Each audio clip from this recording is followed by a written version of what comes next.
My husband took the ring he gave me, packed 2 bags of my clothes, and told me to get out of the house we'd spent 9 years building together.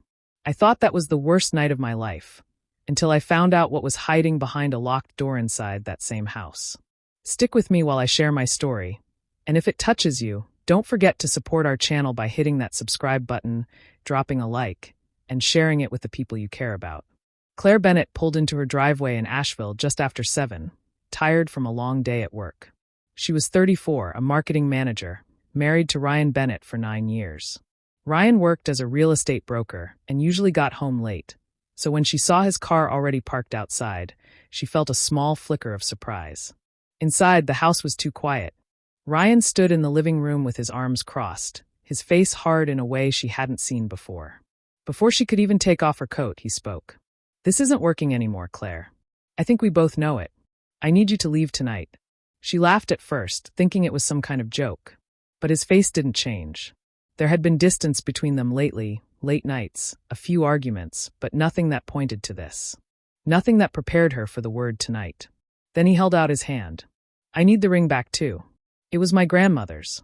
It should stay in my family." That hurt more than the rest of it somehow. She slid it off her finger without a word and placed it in his palm.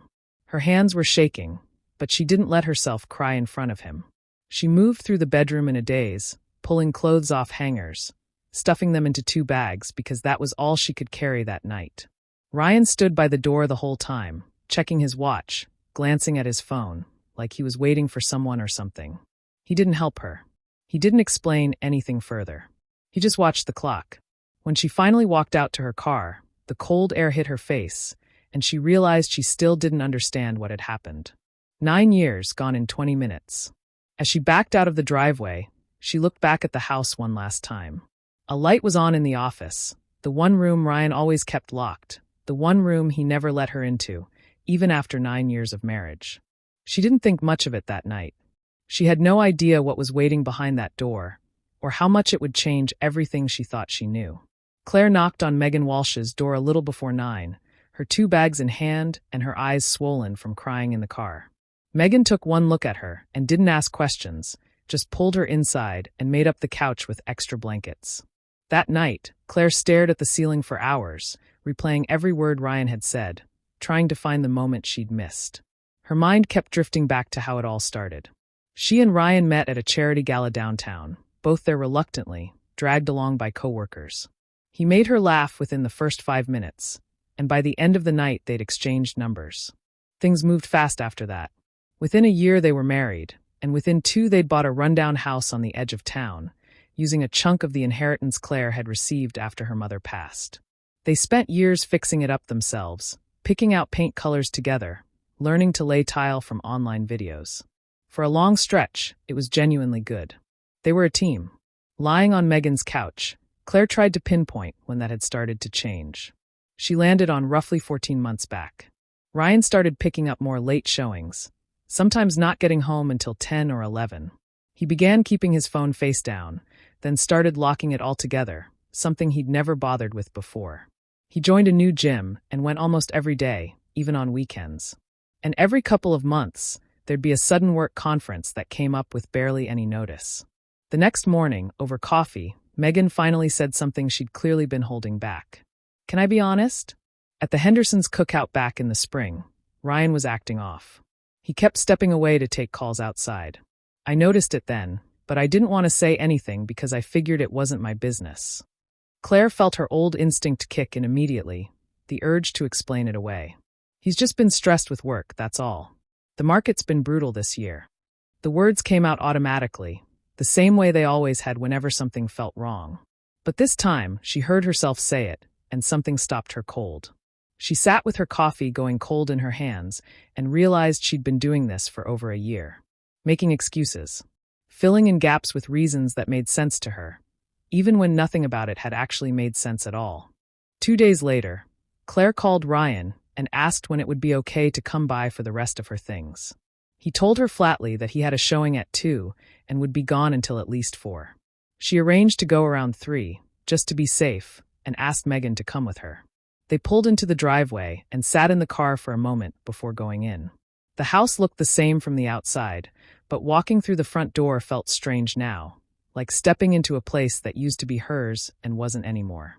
In the guest bathroom, Claire grabbed a towel to wrap around some picture frames and caught a scent that wasn't familiar. It wasn't her perfume, and it wasn't anything Ryan wore either.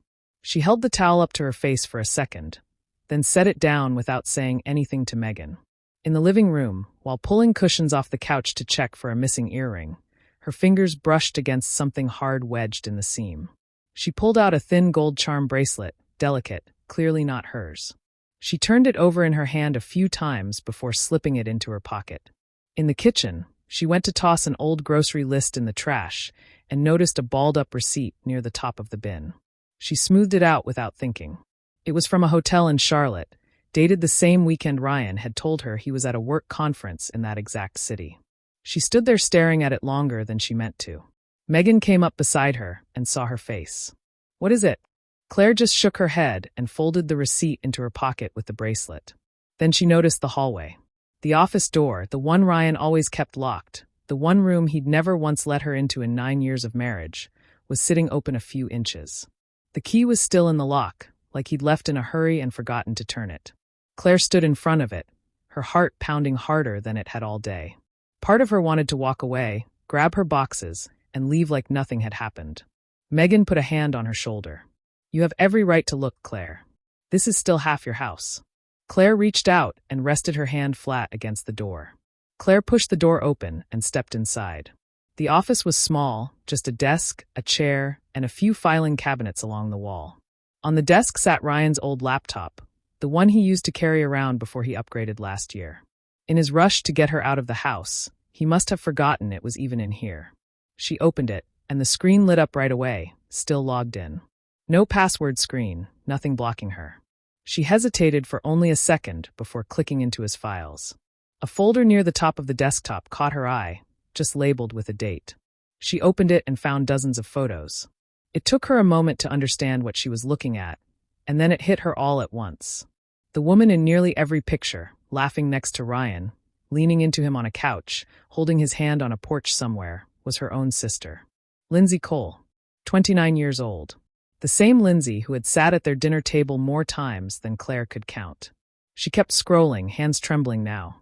There were messages too, a long thread going back over a year, full of plans and inside jokes, and things Claire didn't want to read but couldn't stop reading. Some of the photos were clearly taken at a hotel, the same one printed on the receipt still folded in her pocket.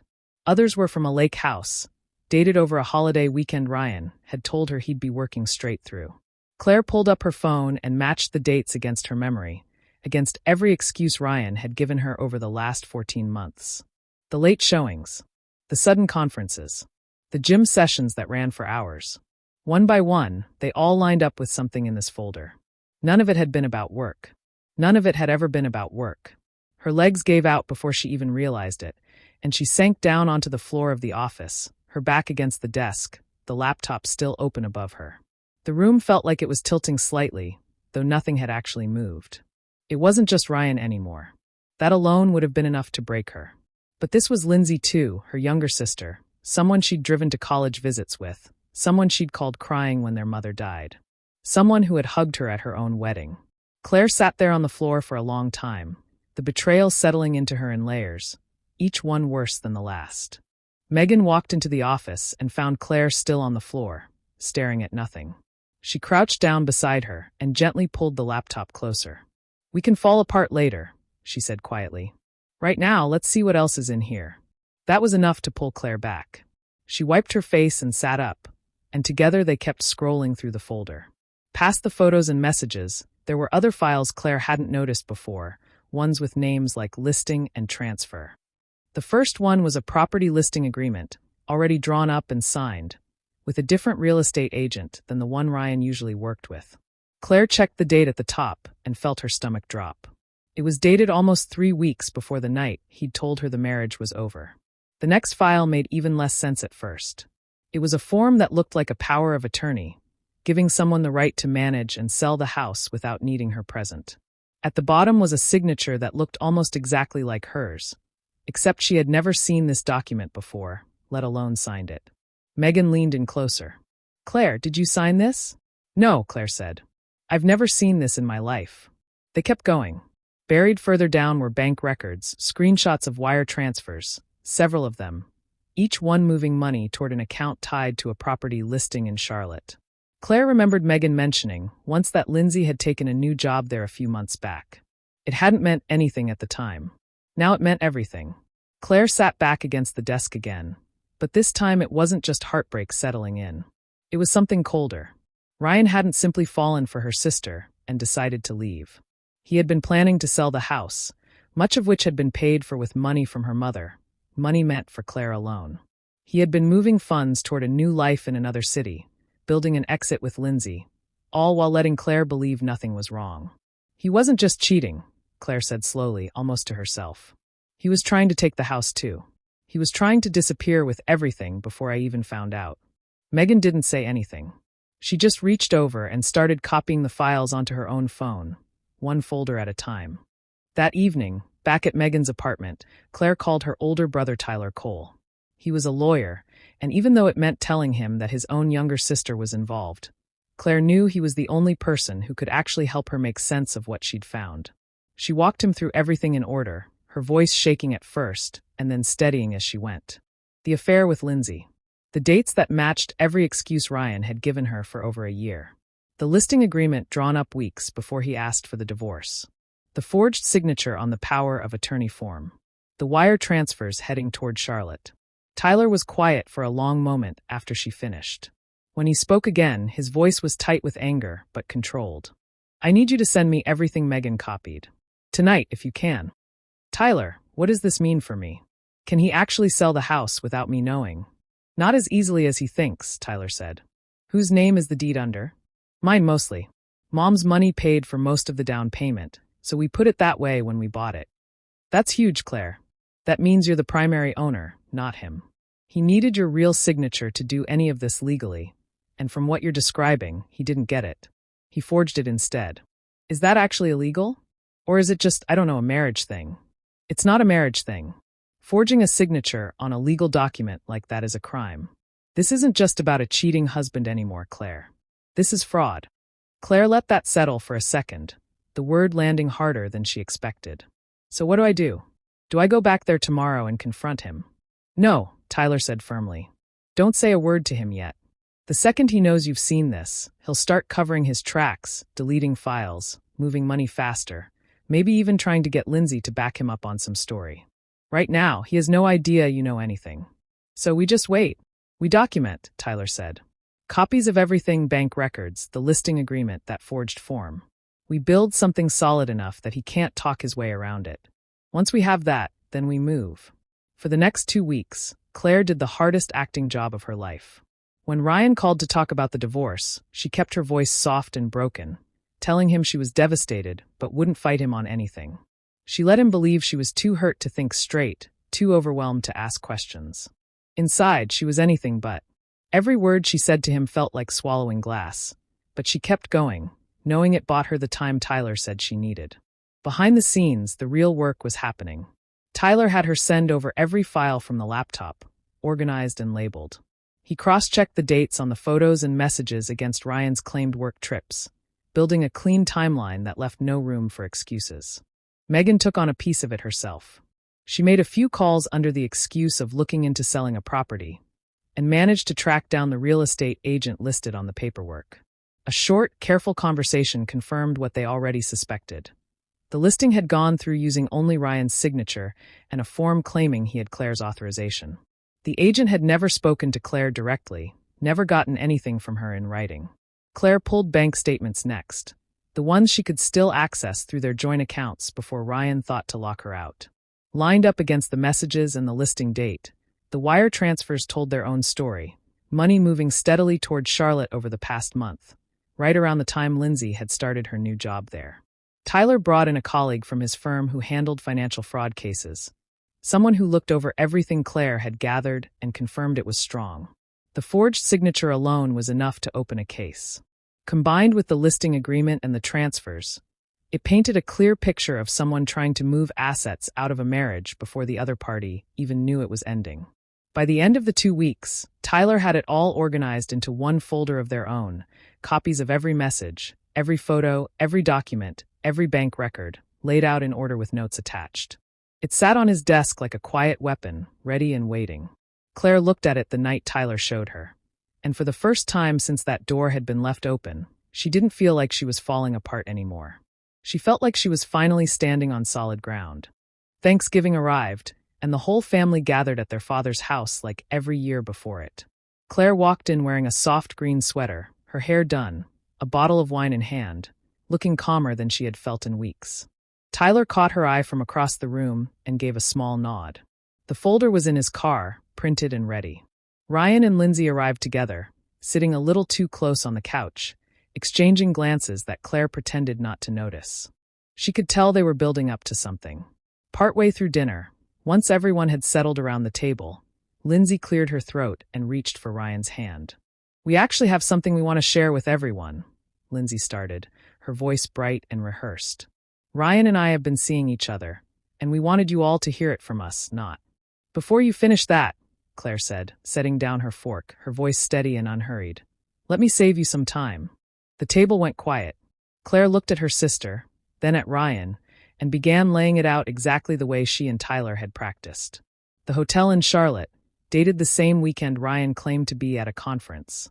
The lake house over the holiday he said he was working through. 14 months of late showings and locked phones that all traced back to the same person sitting across the table. Tyler reached into a folder beside his chair and quietly slid printed pages across to their father as Claire spoke, one for each piece. The forged signature on the power of attorney form. The listing agreement filed 3 weeks before Ryan asked for the divorce. The wire transfers moving toward a property in Charlotte, right around the time Lindsay took her new job there. Their father's face went pale as he looked through the pages, his hands trembling slightly. Ryan tried to jump in. "Claire, this isn't what it—" "Don't," Claire said simply, and something in her voice made him stop. Lindsay's composure cracked completely. She put her face in her hands and started crying, the rehearsed announcement gone, replaced by something closer to panic. Their mother-in-law set down her glass. An aunt across the table whispered something no one answered. The dinner that was supposed to be Ryan and Lindsay's fresh start had turned into something else entirely, and there was no smoothing it over now. In the weeks that followed, Tyler moved fast.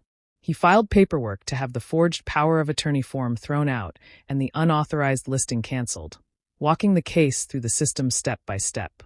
Along with that, he formally reported the forgery, which opened the door to a fraud investigation against Ryan, one that wasn't going to disappear quietly. Word traveled fast in Asheville, the kind of town where everyone seemed to know everyone else in real estate. Clients who had trusted Ryan started asking questions. A couple of his colleagues distanced themselves almost immediately, unwilling to have their names tied to his. His broker's license came under review, and the steady stream of listings he used to handle dried up within weeks. At home, the damage ran just as deep. Their father, who had always been fond of Ryan, treating him almost like a son over the years, stopped speaking to him completely.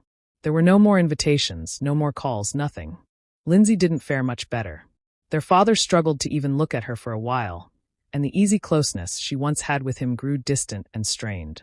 Family gatherings that used to include her without question now felt different, quieter, with empty space where she used to sit. Claire's claim to the house was confirmed without much of a fight once the forged document was voided. With her name as the primary owner and the listing already blocked, there was nothing left for Ryan to sell out from under her.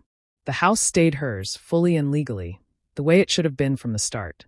Ryan ended up with the opposite of everything he'd planned. Instead of a clean exit with Lindsay and a payout from the house, he was left dealing with a fraud investigation, a damaged career, and a family that wanted nothing to do with him. The life he'd tried to quietly build behind a locked office door had collapsed faster than he could explain it away.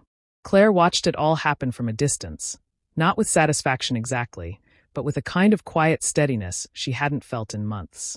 She hadn't set out for revenge. She had simply refused to let him take what wasn't his, and in protecting what was hers, everything else around him had started to fall apart on its own. Months later, Claire stood in the office with a paint roller in her hand, covering the dark walls with a soft yellow she'd picked out herself. The room that used to be locked, the one she'd never been allowed into for 9 years, was slowly turning into something new.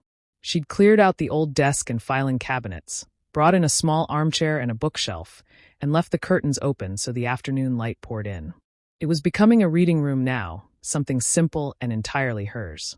Work had picked up too. A promotion came through that fall, more responsibility, a better title, the kind of recognition she used to put off chasing because she'd been busy managing everything else in her life. She leaned on Megan more than ever, regular dinners, weekend coffee, the easy kind of friendship that didn't ask anything of her she couldn't give. Tyler checked in often as well, sometimes about the lingering legal details, sometimes just to see how she was doing. One Saturday morning, she was picking through tomatoes at the farmer's market downtown when a familiar voice said her name. She turned and saw Daniel Pierce, someone she'd known years ago through mutual friends, before any of this had even started. He looked the same, easy smile, a little more gray at the temples. They talked for a few minutes about nothing important, the weather, the market, a bakery stand nearby. Nothing dramatic happened. It was just a small, warm conversation that left her smiling on the walk back to her car. A quiet reminder that life kept moving forward whether she was ready or not. That evening, Claire stood in her kitchen with a cup of tea, looking around at the house that was finally fully hers. The walls held 9 years of memories, some good, some she was still working through, but the space itself no longer felt like something she was borrowing or sharing. It was hers, paid for, protected, and rebuilt on her own terms. She thought about everything that had happened, the night she was asked to leave, the door left open by mistake, everything that came after. Losing the marriage had hurt, more than she could put into words some days. But losing the version of herself that made excuses, that stayed quiet, that ignored what she could clearly see, that had hurt worse. She wasn't going back to being that person again. Thank you for staying with me until the end of this one. It meant more than you know.